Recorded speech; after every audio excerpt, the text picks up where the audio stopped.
आज मैं आपको जेब्रॉनिक की तरफ से आने वाले जेब्रॉनिक्स साउंड बॉम्ब 7 के बारे में बताने वाला हूँ। यह सबसे अच्छे ऑडियो अनुभव के लिए ही बने। साउंड बॉम्ब 7 में आपके डिवाइस के लिए एक स्थिर और निर्बाध कनेक्शन के लिए उन्नत ब्लूटूथ 5.2 की तकनीक है। 10 मीटर तक की रेंज के साथ आप बिना किसी रुकावट के संगीत का आनंद ले सकते हो। ईयरबड्स 13 mm के ड्राइवर के साथ आते हैं जो शक्तिशाली बेस और क्रिस्टल क्लियर हाई ऑडियो का एक्सपीरियंस आपको प्रोवाइड करेंगे। अगर बेसिकली इनके बॉक्स के हाईलाइट के बारे में बात की जाए तो जो सामने की तरफ दिए हुए 40 घंटे का प्लेबैक, गेमिंग बोर्ड, ENC और रैपिड चार्ज। बाकी अगर पीछे की तरफ देखो तो ब्लूटूथ वर्जन 5.2 और स्प्लैश प्रूफ फ्लैश कनेक्ट वगैरह वगैरह। बाकी अगर इनके बॉक्स की पैकेजिंग के बारे में बात की जाए तो काफ़ी अच्छी सी स्टाइलिश दी हुई है, लेकिन अगर इनके अंदर मटेरियल क्वालिटी की बात करा जाए तो वो नॉर्मल सीमित सी होते हैं। तो बॉक्स पैकेजिंग के हिसाब से अगर देखा जाए तो ठीक ठाक सी लग रही है, पसंद आएगी, यानी अच्छी लगती है। एक चीज़ आपको और पसंद आ सकती है वो है चैनल की सब्सक्राइब बटन। तो अगर चैनल पर ना हो तो सब्सक्राइब करके बेल नोटिफिकेशन ज़रूर प्रेस कर देना। अगर बेसिकली बात की जाए तो इसके बॉक्स के अंदर हमेशा सीमित मटेरियल ही देखने को मिलेंगे। एक USB A to C cable, कुछ extra pair of tips, user manual के लिए QR कोड और यही वारंटी कार्ड है, और साथ में ये ईयरबड्स आते हैं। तो एक सिंपल सी सुलझी हुई एक छोटी सी मटेरियल देखने को मिलते हैं, मतलब बॉक्स के अंदर कम मटेरियल देखने को मिलते हैं। तो बेसिकली केस ओवरव्यू के बारे में बात की जाए तो ये सिंगल हैंडल आप पहली बात तो ओपन नहीं कर सकते हो। सामने की तरफ इसमें जेब्रॉनिक्स की ब्रॉडिंग दी हुई है, पीछे की तरफ USB-C पोर्ट है, सामने की तरफ एक LED लाइट है जो इसकी चार्ज और डिस्चार्ज का नोटिफिकेशन दिखाएगा। तो बेसिकली बड्स के केस ओवरव्यू के बारे में। अगर वहीं दोनों ईयरबड्स के ओवरव्यू के बारे में बात की जाए तो इनमें भी ऊपर की तरफ जेब्रॉनिक्स की ब्रांडिंग दी हुई है, आप देख सकते हो, छोटा सा लोगो दिया हुआ है और साथ के साथ एक LED और नोटिफिकेशन भी दी हुई है जो मतलब एक पूरे वाइट पट्टी में देखने को मिल रही है। वहीं नीचे की तरफ इसमें एक माइक दिया हुआ है, ऊपर की तरफ भी एक माइक दिया, तो यानी ये डुअल HD माइक के साथ आते हैं। साथ के साथ इसका जो मटेरियल क्वालिटी है, या फिर यूं कहा जाए पीछे की तरफ इसमें एक चार्जिंग पॉइंट दिया हुआ जो इनको बॉक्स में रख के चार्ज कर सकते हैं। तो ये एक तरह से इनके ओवरव्यू के बारे में बात की जाए तो मेरे हिसाब से ठीक है। अगर साउंड बाप की एक अलग से एक्स्ट्रा फीचर्स के बारे में बात की जाए तो ये बेसिकली IPX रेटिंग के साथ आते हैं जो खेल और बाहरी गतिविधियों में एकदम सही बनाती है। ईयरबड्स वेट प्रूफ भी होते हैं, इसलिए आपको वर्कआउट के दौरान खराब होने का डर नहीं लगता है और चिंता करने की जरूरत नहीं है। तो मतलब ये IPX रेटिंग के साथ आते हैं, तो जिसके हिसाब से जो थोड़े बहुत स्पोर्ट्स एक्टिविटीज़ होती है उनमें आपको कोई दिक्कत करने वाली बात नहीं महसूस होगी। डिज़ाइन में थोड़ा सा ट्रिपिकल है। पहली बात तो इन्हें वन हैंडेड ओपन नहीं कर सकते हो। दूसरी चीज़, इनका जो मटेरियल है वो बेसिकली मुझे तरह से चीप क्वालिटी सा फील हुआ। बाकी केस की अगर बात की जाए तो पूरा का पूरा मैट फिनिश दिया हुआ है। हिंज और मैग्नेट भी थोड़े से ऐसे सस्ते वाली फील देती है, चीप क्वालिटी फील देती है। हालांकि इसके केस लिड को जब एक बार आप बंद करोगे तो आसानी से डिस्कनेक्ट हो जाते हैं, उसमें से आपको कोई परेशानी नहीं देखने को मिलेगी। बाकी केस में मैट फिनिश की वजह से बेसिकली एक तरह से स्क्रैचेस प्रूफ है। हालांकि इसमें स्क्रैचेस पड़ेंगे, लेकिन मैट फिनिश की वजह से इसके स्क्रैचेस आसानी से मिट जाएंगे। आसान शब्दों में कहा जाए तो यहाँ पे थोड़ी सी कॉस्ट कटिंग की गई है। हालांकि कुछ केसेस में, जैसे कि मैंने बात की कि अगर कॉस्ट कटिंग करेगी तो केस लिड का मैग्नेट भी ठीक ठाक से लगता है, स्मूथली डिस्कनेक्ट हो जाता है। बाकी ये पॉकेट साइज के आकार में दिया हुआ है जो आसानी से पॉकेट में फिट हो जाते हैं। पहली बात आपको बता दूं, इनका डिज़ाइन ट्रिपिकल है, सिंगल हैंड ओपन नहीं कर सकते हो। अभी अगर मैं ट्राई करूँ ना इन्हें सिंगल हैंड ओपन करने की तो नहीं कर पाऊँगा, मुझे दूसरा हाथ चाहिए। दूसरी चीज़, ये बेसिकली 40 ग्राम के हैं और इसमें 500 mAh की लगभग बैटरी दी हुई है। तो डिज़ाइन और बिल्ड क्वालिटी में थोड़ी सी कहीं ना कहीं मुझे ऐसा फील होता है कि इसमें कॉस्ट कटिंग की गई है। शायद हो सकता है ये भी मान लूँ कि इनके बाकी फीचर्स को इम्प्रूव करने के लिए थोड़े साइडों में कटिंग वगैरह की गई है, तो यहाँ तक फील हो। बाकी अगर इनके बड्स के डिज़ाइन और बिल्ड क्वालिटी की बात करूँ तो ये इन ईयर वाले स्टाइल है, और इन ईयर वाले स्टाइल में एक फीचर ज़रूर होता है कि ये हर साइज़ के ईयर में आसानी से फिट हो जाते हैं। और दूसरा इनका जो प्लस पॉइंट बन जाता है कि लॉन्ग टाइम अगर आप इनका यूज़ करोगे तो पेन नहीं होता है, ये बेसिकली इन ईयर वाले स्टैंड का एक प्लस पॉइंट बन जाता है।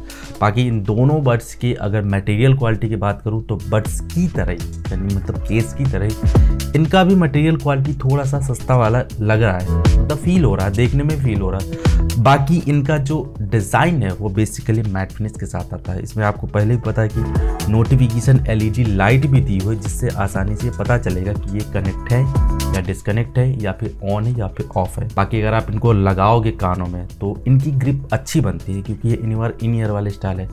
हल्के से फील होते हैं 4-5 ग्राम के, तो जिससे आप लॉन्ग टाइम भी लगाए रखो तो आपको पता भी नहीं चलेगा कि आपने कान में कुछ लगा रखा है। वैसे अगर एक जनरली बात करूँ तो इस इन ईयर वाले स्टाइल वाले जो ईयरबड्स आते हैं वो बाहर की नॉइज़ को जनरली ब्लॉक कर देते हैं। दूसरी चीज़, तो कभी कभार होता है कि अगर ENC वगैरह है और वह केबल करती है तो भी पता चलता है कि हमें कोई आवाज़ कर रहा है। नहीं, अगर आप दोनों कान में इनको फिट करोगे और बढ़िया आराम से गाने सुनोगे तो आपके बाहर चाहे कुछ भी चलता रहे, कोई फर्क पड़ने वाला नहीं और सुनाई नहीं देता।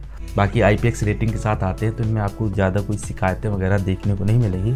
फिटिंग इसकी आपको मस्त लगेगी, मस्ती से आप यूज़ करो, कोई इशू नहीं होगा।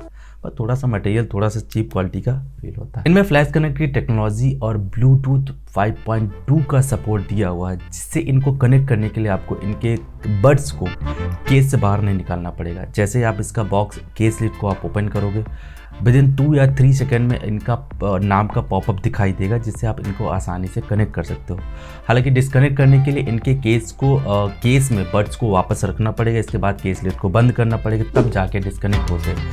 लेकिन दूसरी बार अगर इनको कनेक्ट करने के लिए आपको बस केस लिड को ओपन करना पड़ेगा और इंस्टेंट पेयर हो जाते हैं। हालांकि इस प्राइस रेंज में आज तक की डेट में मैंने जितने भी ट्रू वायरलेस ईयरबड्स का यूज़ किया है, हालांकि बोट 161 के बारे में अगर बात की जाए, उनसे भी तेज इनका कनेक्शन है, यानी विदिन 2 या 3 सेकेंड में ये आसानी से कनेक्ट हो जाते हैं। SBC और AAC दोनों ही ब्लूटूथ प्रोफाइल का सपोर्ट मिलता है, और दूसरी चीज़ iOS एंड्रॉयड दोनों को ये सपोर्ट करते हैं। बाकी अगर इसके रेंज के बारे में बात की जाए तो 10 मीटर को ब्रांड क्लेम करती है, और मेरे हिसाब से अगर देखा जाए तो 10 मीटर को ब्रांड ये फुलफिल करती है। कहीं भी कोई जगह में ना साउंड में ग्लिचेस देखने को मिलता है, ना ही कोई साउंड का डिले देखने को मिलता है।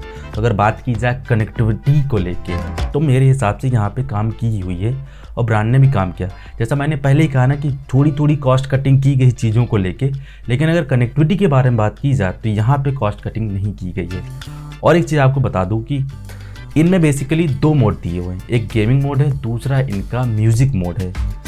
और दूसरी चीज़, जो नोटिफिकेशन साउंड्स वगैरह होते हैं वो इनमें भरपूर देखने को मिलता है। मतलब आपको कहीं ऐसा कोई फील नहीं होगा, कॉल्स आएगी तो बराबर ही कान में कॉल्स की रिंग बजती रहेगी। डिस्कनेक्ट कनेक्ट करने के भी नोटिफिकेशन सुनने को मिलती है। तो मतलब छोटी चीज़ें हैं जो कि बेसिकली तरीके से ध्यान रखी गई हैं। पर्सनली अगर मैं बात करूँ तो गेमिंग के लिए मैं इनको सजेस्ट नहीं करूँगा।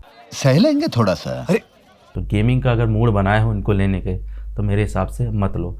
भले ही लो लेटेंसी है या फिर गेमिंग मोड दिया हुआ है, लेकिन कहीं ना कहीं डिले देखने को मिलता है थोड़ा सा। टच फीचर्स इनका मेरे हिसाब से कुछ खास नहीं है। जहाँ तक पर्सनली प्रैक्टिकल एक्सपीरियंस की मैं बात करूँ तो टच इनका काफ़ी कड़ी मशक्क़त के बाद ही टच होता है। जैसे मैंने शुरू में ही कहा, इनका केवल एक्सपीरियंस बस साउंड के लिए है। मतलब जहाँ तक मैं बात करूँ तो कंपनी ने इनको बनाया केवल इसीलिए कि आप इनका साउंड एक्सपीरियंस अच्छे से कर सको।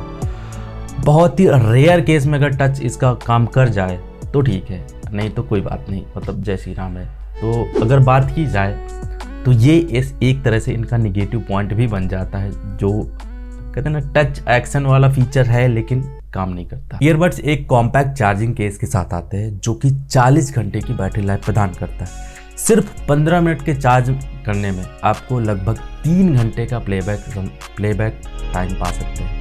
केस में 500 mAh की और बड्स में 40 mAh की बैटरी वगैरह दी हुई है, जो मेरे हिसाब से इनकी बैटरी लाइफ इनक्रेडिबल है। मतलब अगर बात की जाए जो ब्रांड 40 घंटे को क्लेम करती है तो मेरे हिसाब से कहीं ना कहीं किसी न किसी केसेस में वो फुलफिल है। अगर प्रैक्टिकली बात की जाए तो मुझे 30 से 35 घंटे का प्लेबैक टाइम मिला। केस से बड्स को लगभग 2-3 बार आप फुल चार्ज कर सकते हो, और एक बार अगर बड्स चार्ज हो गया तो लगभग आपका पूरा दिन निकाल देते हैं। कितना भी आप हार्ड यूज़ करोगे आपका पूरा दिन निकल जाएगा। जैसे मैंने कहा ना कि 40 घंटे को अगर ब्रांड क्लेम करता है तो 30 से 35 घंटे का फुलफिल भी करता है और मेरे हिसाब से ये जस्टिफाई करता है। मतलब जिस प्राइस पॉइंट में लॉन्च किए गए हैं उसके हिसाब से इनकी जो बैटरी लाइफ है वो इनक्रेडिबल है। साथ ही इनमें एक फ्लैश चार्ज का भी फीचर्स देखने को मिलता है। मतलब अगर आप 10 मिनट इनको चार्ज करोगे तो लगभग 120 मिनट का प्लेबैक टाइम मिल जाएगा। साथ में USB Type-C का इनपुट दिया हुआ है जिससे इसके केस को चार्ज कर सकते हो। इसके केस को चार्ज होने में, फुल चार्ज होने में लगभग 2 से ढाई घंटे का समय लगता है। तो मतलब ये ध्यान रखना, कितना भी फास्ट चार्जर आप लगा लो लेकिन चार्ज होंगे 2 से 3 घंटे में ही। तो मतलब बेसिकली मैं यही सजेस्ट करूँगा कि आप 10 वाट के चार्जर चार्ज करो, ओवरनाइट छोड़ दो, कोई दिक्कत नहीं है, आराम से चार्ज होंगे और इसके बाद ये कंटिन्यूअस आपको बैकअप भी देंगे। बाकी अगर कॉल क्वालिटी के बारे में बात की जाए तो जहाँ तक ईयरबड्स जो आते हैं वो कॉल्स और साउंड्स के लिए काफ़ी ज़्यादा फोकस होता है, उनमें ज़्यादा फोकस किया जाता है। इनमें डुअल HD माइक का सपोर्ट दिया हुआ है, साथ के साथ ब्रांड ENC भी क्लेम करता है और जहाँ तक मेरे हिसाब से वो वर्केबल है। हालांकि ENC इतना ज़्यादा वर्केबल नहीं कि अगर आप पूरे भीड़ में चले जाओ और उसके बाद आप इसका ENC टेस्ट करो तो आप साउंड को डिस्टॉर्शंस कम करता है, लेकिन इतना डिस्टॉर्शंस कम नहीं करता जितना मतलब बाकी चीज़ें देखी। क्योंकि एक प्राइस भी मैटर करती है कि जिस प्राइस पॉइंट में ये लॉन्च किए गए हैं, मतलब जिस प्राइस में आते हैं उसके हिसाब से इनका जो ENC है काफ़ी ठीक ठाक है। बाकी अगर आप कॉल्स का एक्सपीरियंस करना चाहो, मतलब जिस हिसाब से इनका कॉल्स का एक्सपीरियंस है, मेरे हिसाब से आपको कहीं कोई शिकायत वगैरह देखने को नहीं मिलेगी। हालांकि ये मैं ज़रूर कहूँगा कि जो ब्रांड इस पर ENC क्लेम करता है वो फुलफिल है। बाकी एक ऑडियो सैंपल रिकॉर्ड करता हूँ जिससे इनके माइक की क्वालिटी का आपको अंदाज़ा लग जाएगा। तो अभी आप जो साउंड सुन रहे हो वो इन्हीं की इंटरनल माइक के साथ सुन रहे हो, तो आपको एक अंदाजा सा लग गया होगा कि इनकी माइक की क्वालिटी कैसी है और इसका क्या आउटपुट सामने वाले को जाता होगा। इनके साउंड्स को लेकर जैसे कि मैंने पहले ही बताया कि 13 mm के ड्राइवर के साथ आते हैं और ऑफर्स में ये 999 की प्राइस से भी कम में देखने को मिल सकते हैं। उसके हिसाब से अगर इसके साउंड को कंपेयर किया जाए या फिर उसके बारे में अगर बात की जाए या फिर उसके बारे में अगर डिस्कस करते हैं तो मेरे हिसाब से इनमें जो लाउडनेस है वो मुझे परफेक्ट लगी। कहीं से मतलब कोई ऐसी शिकायत देखने को नहीं मिली कि जैसे कि लाउडनेस इनकी दबी हुई। बाकी अगर बेस की बात की जाए तो मुझे बहुत ही तगड़ा फील हुआ। मिड टोन्स काफ़ी अच्छे तरह से बैलेंस की गई है, इंस्ट्रूमेंट सेपरेशन भी काफ़ी ठीक ठाक सा लगा। और अगर मैं बात करूँ तो म्यूज़िक के लिए मैं ये डेफिनेटली 100% रिकमेंड कर सकता हूँ। अगर आप एक अच्छा, विश्वसनीय, भरोसेमंद ट्रू वायरलेस ईयरबड्स देख रहे हो केवल म्यूज़िक के लिए तो मेरे हिसाब से ये रिकमेंडेबल है, 100% रिकमेंडेबल है। अगर आप 100% में भी इनको सुनते हो, मतलब इनमें कुछ भी सुनते हो या कुछ भी देखते हो, तो मेरे हिसाब से आपको कोई ऐसी शिकायत नहीं मिलेगी। मतलब कहते हैं ना कि अगर 70% 80% के वॉल्यूम के ऊपर जाओ ना तो एक तरह से डिस्टॉर्शंस वगैरह फील होने लगता है, लेकिन इसके केस में नहीं होता। आप 100% वॉल्यूम में आसानी से सुन सकते हो। अब अगर कंक्लूजन की ओर बढ़ा जाए, यदि आप चाहे आप जिम में हो या दौड़ रहे हो या फिर यात्रा कर रहे हो, जेब्रॉनिक्स के साउंड बॉम्ब 7 ब्लूटूथ ईयरबड्स आपकी म्यूजिक ज़रूरतों के लिए एक सही साथी है। इसलिए यदि आप एक विश्वसनीय उच्च गुणवत्ता वाले ट्रू वायरलेस ईयरबड्स की तलाश कर रहे हो तो साउंड बॉम्ब 7 निश्चित रूप से देखने लायक है। अगर इनके निगेटिव पॉइंट्स के बारे में बात की जाए तो बेसिकली इनका मटेरियल क्वालिटी और इनके टच फीचर्स, ये दोनों एक निगेटिव पॉइंट है। अगर इन दोनों से आपको मैटर नहीं है और आप अपनी नीड्स को पहचानते हैं कि आखिर मुझे एक ईयरबड से क्या चाहिए, तो मेरे हिसाब से 999 रुपये की प्राइस में एक कंप्लीट पैकेज है। डिस्क्रिप्शन में इनकी लिंक दे दूंगा तो एक बार आप ज़रूर चेकआउट कर सकते हैं। बाकी अगर आप ट्रू के बारे में जानना चाहते हो तो वाला वीडियो इधर मिल जाएगा। बाकी इस वीडियो में आपको कुछ पसंद आया हो तो लाइक शेयर सब्सक्राइब के साथ बेल नोटिफिकेशन ज़रूर प्रेस कर देना। मेरा नाम है विकास, मिलता हूँ आपसे नेक्स्ट वीडियो में। तब तक के लिए take care, bye bye and always keep smiling. जय हिंद।